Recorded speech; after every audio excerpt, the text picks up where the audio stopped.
Hello guys, আসসালামু আলাইকুম। আপনারা সবাই কেমন আছেন? আশা করি আপনারা সবাই অনেক ভালো আছেন। আর আমি তো আজকে অনেক খুশি, কারণ আমার আজকে প্রথম ব্লগ, আমার চ্যানেলে আজকে প্রথম লং ভিডিও আপলোড দিব আমি। তো ভাবলাম ভালো একটা জায়গায় ব্লগটা করতে, তো আমি ভাবলাম আজকে মানিকগঞ্জে ব্লগটা করব। আমি মানিকগঞ্জে প্রায় 1 থেকে 1.5 বছর পর যাচ্ছি। তো মানিকগঞ্জে কিন্তু অনেক সুন্দর সুন্দর জিনিস দেখার আছে। যারা মানিকগঞ্জে থাকেন বা মানিকগঞ্জে গিয়েছেন তারাই কিন্তু দেখেছেন মানিকগঞ্জে অনেক সুন্দর সুন্দর জিনিস দেখার আছে। আর আমি মানিকগঞ্জ যাচ্ছি আমার বোনের বাসা। আমি প্রায় আমার বোনের সাথে দেখা করি না প্রায় 1 থেকে 1.5 বছর হয়ে গেছে। আজকে আমি তার সাথে দেখা করতে যাব। তো তাহলে চলুন যাওয়া যাক। গাইস, জানেন না আমগো এলাকার থেকে গাড়ি এত দূরে, প্রায় হাইটা যাইতে হয় অনেক দূর। আমি যদি এই এলাকার মেম্বার হতাম তাহলে জনগণের প্রত্যেকটা ঘরে ঘরে একটা করে আনোঠাপ কিনে দিতাম। मारो मुझे मारो मारो मुझे मारो मारो नहीं ये मजाक हो रहा है एक सेकंड यार मजाक हो रहा है। তো মানিকগঞ্জ যেতে যেতে প্রায় 3 থেকে 4 ঘন্টা লাগতে পারে। তো আমি আমাদের এলাকার থেকে নবীনগর যাব, নবীনগর থেকে নেমে ডিরেক্ট মানিকগঞ্জের গাড়িতে উঠবো।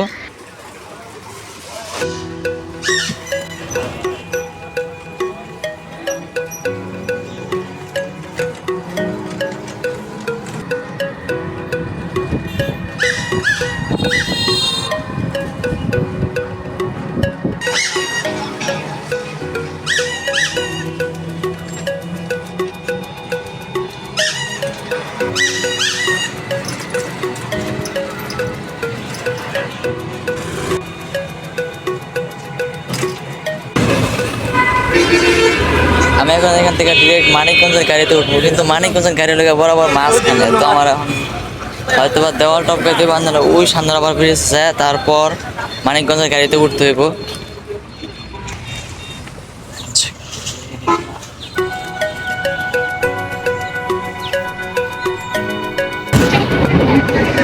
এখন মানিকগঞ্জের গাড়িতে উঠতে হইলে আমার প্রায় স্মৃতিরোধের 2 নাম্বার গেটের সামনে হাইটা যাইতে হইব। সকাল সকাল তো গাড়ি অনেক মুশকিল।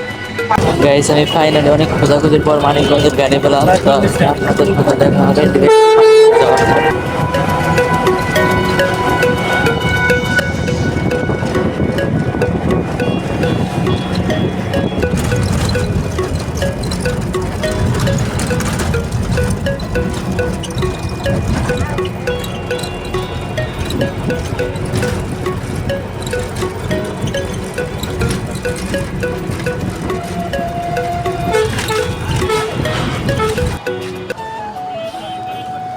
গাইস, আমি প্রায় 3.5 ঘন্টা যাত্রার পর মানিকগঞ্জে পৌঁছেছি।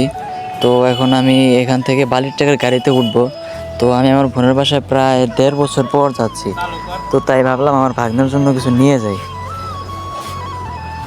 আমি তো আসার আগে চকলেট অলিভার অনেক কিছু নিয়েছিলাম আমার ভাগ্নের জন্য, তাই ভাবলাম কিছু ফল নিয়ে নিই। আমার ভাগ্নে তো নিঃসন্দেহে তুই ঠিক কথা বলেছিস।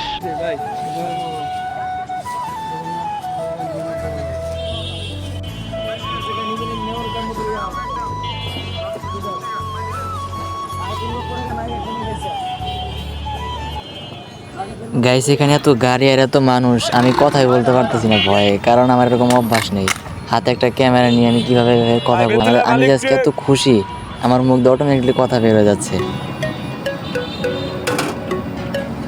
এই মানিকগঞ্জ এলাকার যে সুন্দর ভিউ, একবার দেখলে বারবার দেখতেই মন চায়। আমার এই মানিকগঞ্জে আসলে আর যেতেই মন চায় না। এই জায়গাটা এত সুন্দর একটা গ্রাম, গ্রাম কিন্তু সবুজে পুরো ভরা। ঠিক বলেছো।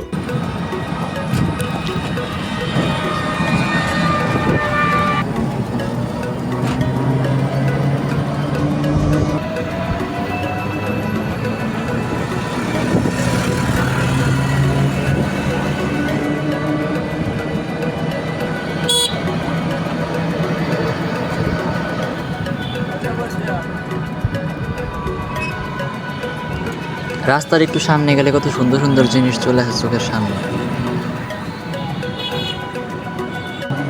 মানিকগঞ্জের পরিবেশটা অনেক সুন্দর ভাই, সেটা দেখলেই বোঝা যায়।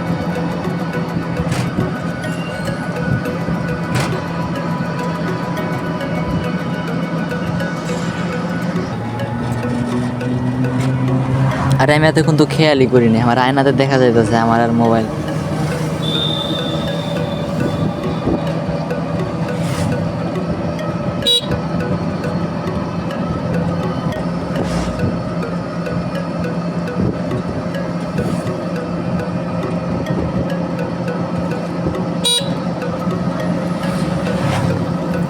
বাইরে ব্যাগ তাকিয়ে দেখেন আকাশটা কত সুন্দর লাগছে দেখতে।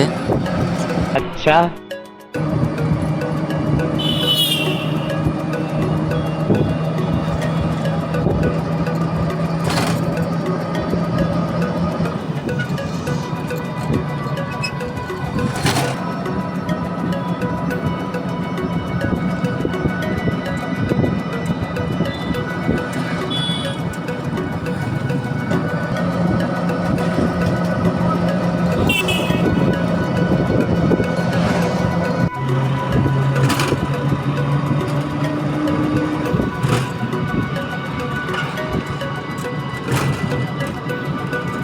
কি বাতিছে আমাকে নতুন নাকি তুমি?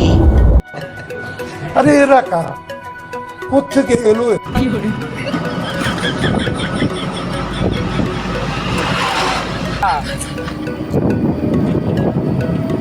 হইলো আমি 11টার দিকে দিলাম, আসতো পারিও না।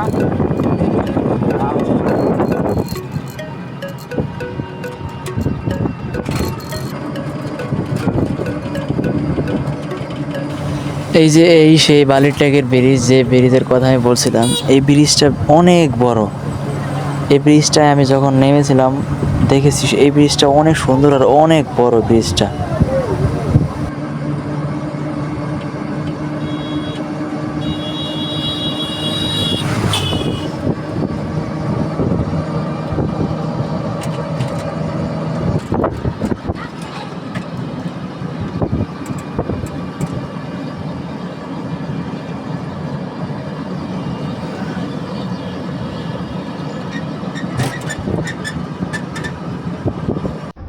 কিরে তুই চিনিস পরে সালাম দিয়েছে? अस्सलामु अलैकुम बड़ भाई।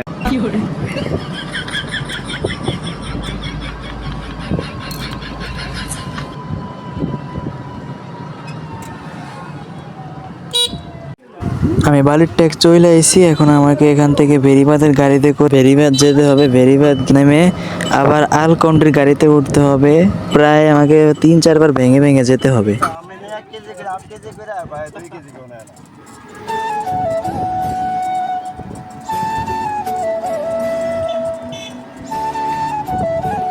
গাইস আমি বেরিবাঁধ চলে এসেছি, এখন আমাকে এখান থেকে আইলকন্ডের গাড়িতে উঠতে হবে। তো আইলকন্ডি আমার শেষ গাড়ি, আইলকন্ডি দিয়ে আমি একদম ডিরেক্ট বাড়ি চলে যাব।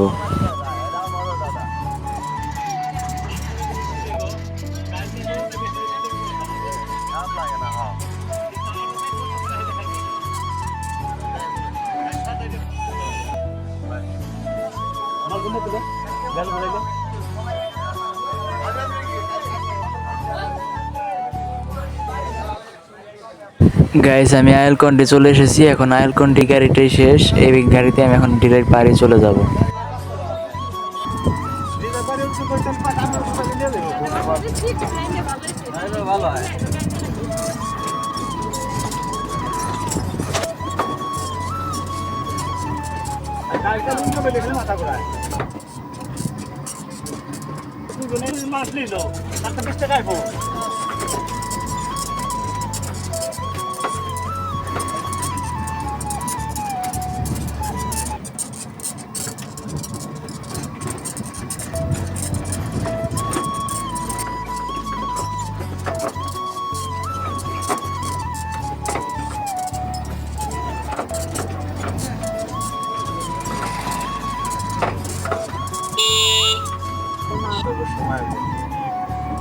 আমি যাইতাম না, চিন্তা করলাম যে না আমার বাড়ি আলি জন শুনবো যে আমি পিকনিকে।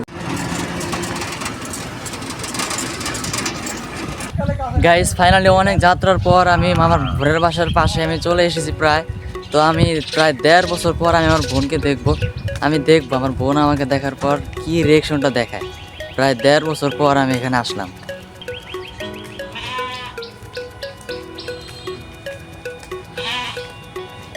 আপনারা কালকে আমার ভালো ব্লগ পাবেন। কালকে পদ্মা নদীর পার অনেক সুন্দর সুন্দর জায়গা আছে যেখানে কালকে আপনাদেরকে আমি ঘুরে দেখাবো। তো আমার যে কি খুশিটা লাগতেছে, আমি আমার বোনের বাসায় যাচ্ছি, প্রায় 1.5 বছর পর আমি আমার বোনকে দেখতে পাবো।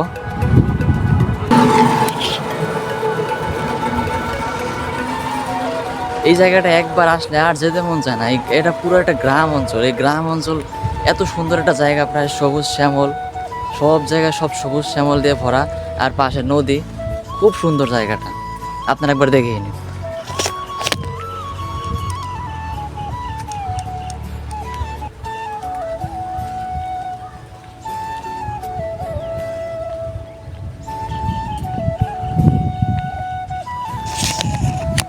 এখানে আমার একবার আসলে যেতেই মন চায় না, জায়গাটা এত সুন্দর, দেখলে শুধু দেখতেই মন চায়।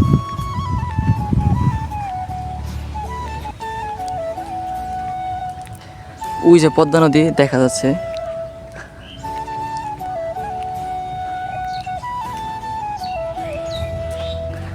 আমি আজকে এত খুশি যে আমি কখনো কোনো মানুষের সামনে কথা বলতেই পারতাম না, শরমে এতটা ভয় লাগতো। আমি মানুষের সামনে কথা বলতাম, আমার মুখ দিয়ে কথা বেরই হয় না মানুষের সামনে, তাও আবার একটা হাতে ক্যামেরা নিয়ে। আমার ক্যামেরাম্যান রাফি বন্ধু, তোর অনেক মিস করতেছি। তুই থাকলে আজকে আমার ক্যামেরাটা ধরা লাগতো না, তুই থাকলে আমার ক্যামেরাটা দিয়ে ধরতে পারতি। গাইস, এই যে আমার বাইক না, ও আমাকে এখন চিনতে পারে না, অনেকদিন পরে দেখছো তো, তাই ও আমাকে এখন দেখলে ও আমাকে দৌড় দেয়।